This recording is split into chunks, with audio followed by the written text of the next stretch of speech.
Dan Dickau here for Gonzaga Nation SI on the Gonzaga Nation Media Network. Well, today, the first game of the year. I guess you could call it a game because anytime you're in uniform, you line up against an opponent in a different uniform with officials, with fans.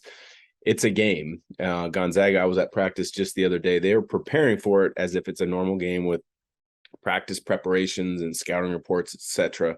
But it's a non-counting game. So it's a scrimmage and it's an exhibition scrimmage and it's a fundraiser scrimmage. So lots of different unique things going into Gonzaga's matchup against number 11 Tennessee, which will be played in Frisco, Texas later this evening.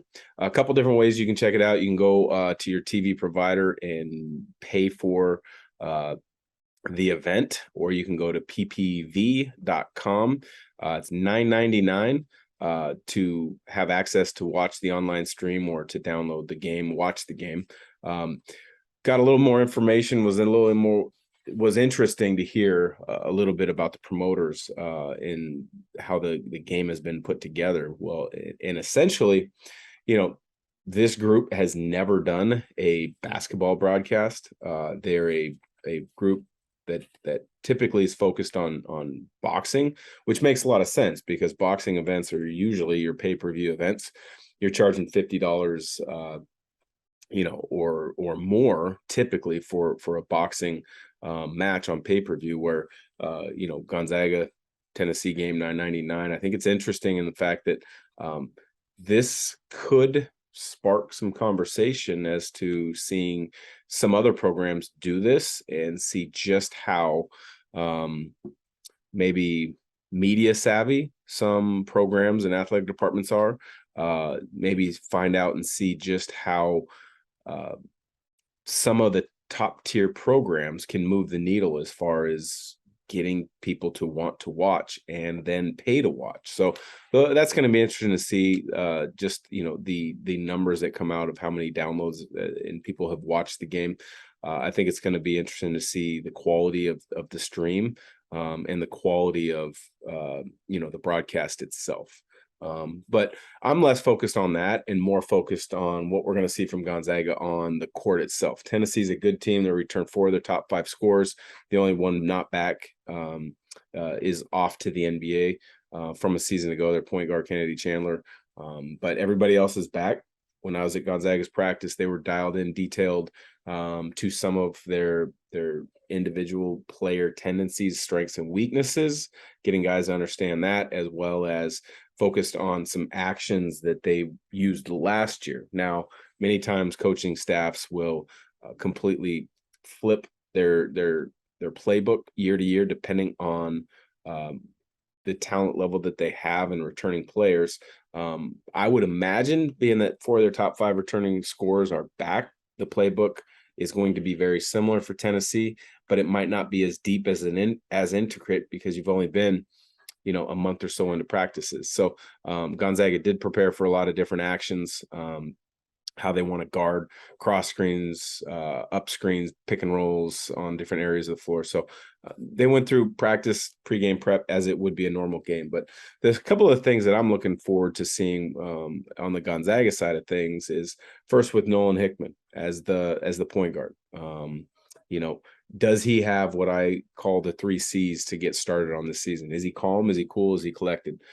Because I think your point guard always has to kind of play with a poise to him. That's something that Gonzaga has in recent years been lucky with. When you go Kevin Pangos, Josh Perkins, Nigel Williams-Goss, and then Andrew Nembhard, those guys were always poised. They were always collected. And I think you're going to see that. And it'll show if Gonzaga is, pushing the tempo when it's there. When it's not, they're organized on the offensive end. They're getting into their sets. There's clarity in what they're doing, and that he's not rushed. He's getting guys into the situations and the sets that they need to be in. And that also leads me to chat about the lineup that it looks like they're going to start with. Coach Few came out and said Strother's going to be at the 4, which I don't think is a huge surprise. I don't think it really changes much of what Gonzaga has done in the past. I mean, you look at Corey Kispert played the 4 a lot at times a couple of years back, and they had a successful, tremendous year during that stretch.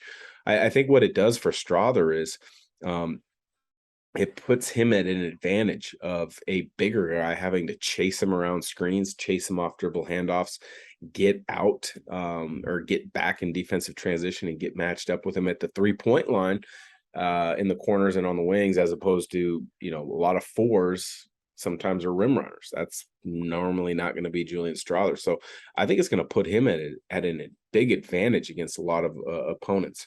On the defensive end of the floor, I think he's against the majority of your opponents. He's going to be big enough, to battle on that end of the floor. He's going to be a good enough rebounder on the glass, to not make it a huge concern on that end of the floor. I think what you'll see is Efton Reed will be the first big off the bench. And what I'm curious and interested to see is him use his size and his length. At practice again the other day, I'm excited to see how he protect the rim. And I think he's a different rim protector than Chet Holmgren. Chet Holmgren, one of the best shot blockers in recent memory of college basketball.